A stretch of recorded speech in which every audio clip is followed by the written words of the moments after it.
My guess is that when the history is written 15 or 20 years from now, the huge change in the fossil fuel environment, in fossil fuel potential in the US economy will be judged to have been somewhat more economically significant, though perhaps slightly less geopolitically significant than the current conventional wisdom has it. I say more economically significant because it looks to me like this is going to attract very substantial volumes of direct investment, perhaps approaching 0.5 to 2/3% of GDP a year. Investment that's going to tend to take place in areas like Western Pennsylvania with relatively high unemployment,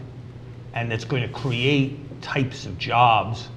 that are going to involve people using physical strength and working with their hands that have been in particularly short supply in the United States, and that those investments are likely to continue for some quite substantial and sustained period of time.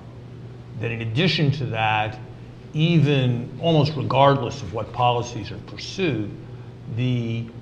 very low price of natural gas in the United States relative to the rest of the world is a gap that will not be closed within a decade, or close to closed within a decade, and therefore will operate to support a variety of energy-intensive activities in the United States, which will operate to stimulate further investment in manufacturing. So I think the cumulative impact is likely to be quite important. The reason I say it's a little bit less geopolitically important than is often supposed is because it seems to me that some of the discussion makes an error in conflating the United States achieving net fossil fuel, United States or North America, achieving net fossil fuel export status, which is likely to take place by the end of this decade, with an absence of dependence on the Middle East, which I think is not likely over any horizon. It's extremely unlikely that a situation will ever obtain where the price of oil differs by tens of dollars between the United States, Europe, and Japan.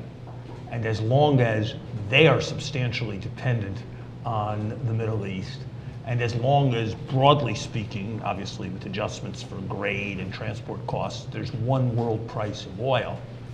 the day when we achieve so-called energy independence is not a day when we will achieve insulation from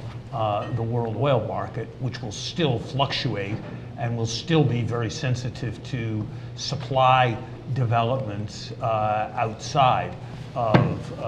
the United States. So I think the economic impact is somewhat greater and the geopolitical impact is somewhat less than is often suggested.